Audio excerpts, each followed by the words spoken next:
The Russo brothers got Netflix to give them a budget of around $320 million to make the most expensive movie in the history of the streaming giant. It did not go very well. Now, the Russo brothers are known best for their work on the Marvel Cinematic Universe, being the duo to bring such things to you as Civil War and Endgame. They are known for being able to adapt graphic novels and comic books into big-budget blockbusters. This time around, they were mining the graphic novel The Electric State, a dystopian story where technology has not only caused a war in the mid-1990s, but has become the soul-sucking, life-ending invention that cynics believe that it will eventually become. What we got was a film that varied widely from the tone, visual style, and actual narrative of the graphic novel it is based upon, which could have been okay if it was paced correctly and acted with some measure of competency. The basic plot of The Electric State on Netflix is this. Robots become a part of American society. Robots then become sentient and want their rights. There is a civil war between humanity and robots,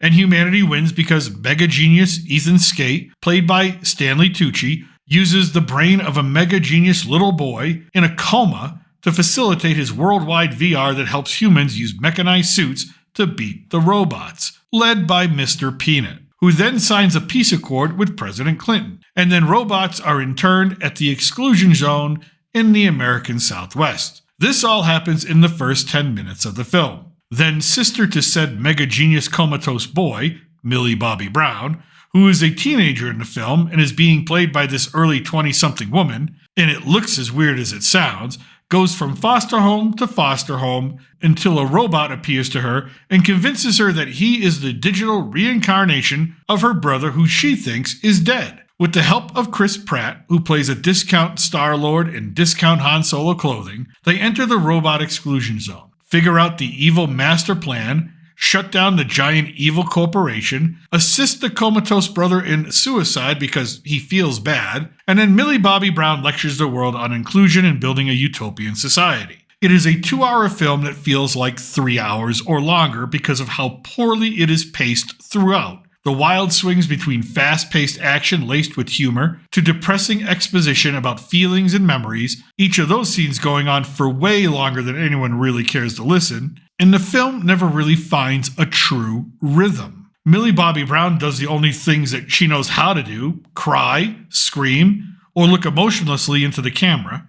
Here, 50% crying, 30% screaming, 20% looking dead inside. Why was she cast in this role? I couldn't tell you because she neither fit the role in a physical description or has the ability to make the role anything beyond overused movie tropes. Stanley Tucci, as the big bad villain, does the best with his role. And that is about it for the acting on a good side. Giancarlo Esposito plays Giancarlo Esposito, a mean, psycho-like character, nothing that deviates from anything else he's done before. Ki-Wai Kwan plays the misunderstood mad doctor who steals the comatose child in the first place, but then learns to regret his decision. And Jason Alexander plays a deadbeat foster dad. It's just nice to know that Jason Alexander is still alive. And the rest of the voice cast for the robots include people like Woody Harrelson and Alan Tudyk, amongst others. And really, let's call it like it is. The movie looks amazing. The special effects and the scenery are incredible. The robot animation is incredible. If the film cost $320 million, like Netflix says, then at least 75% of that went to these special effects. It truly is one of the best looking special effects movies that I've ever seen. And that's where the shame is, because if it had good acting and good writing, it could have been a pretty special movie. Now, it does manage to create a world, or as we call it, world building.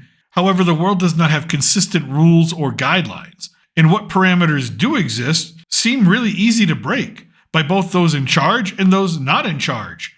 Therefore, you never really know what is going on to cause a conflict or what is going to bring down heavy consequences. In a way, it doesn't have a solid logic behind it. But that could have all been forgiven if the script was well written and then the lines delivered well. And I say delivered because both Chris Pratt and Millie Bobby Brown seem to be just reciting the lines, not delivering them. They are reading, not acting, the words assigned to their characters and emoting a little bit along the way. They have no real chemistry together either. You never get a sense of camaraderie between the two. Millie Bobby Brown is 99% of the time just rude, mean, dismissive, and insulting to everyone around her.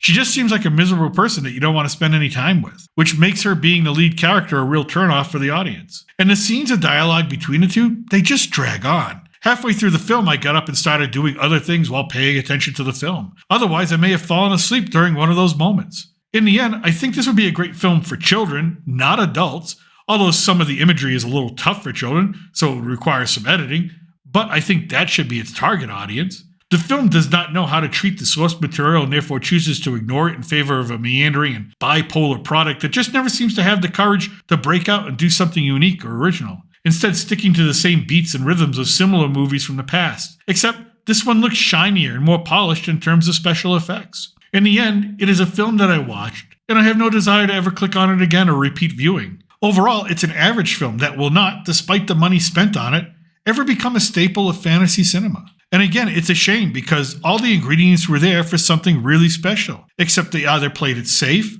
or just didn't know how to move forward. And that's what I think. Let me know what you think in the comment section below. As always, I'm still your reluctant gringo from somewhere south of the border. Salud, and a huevo.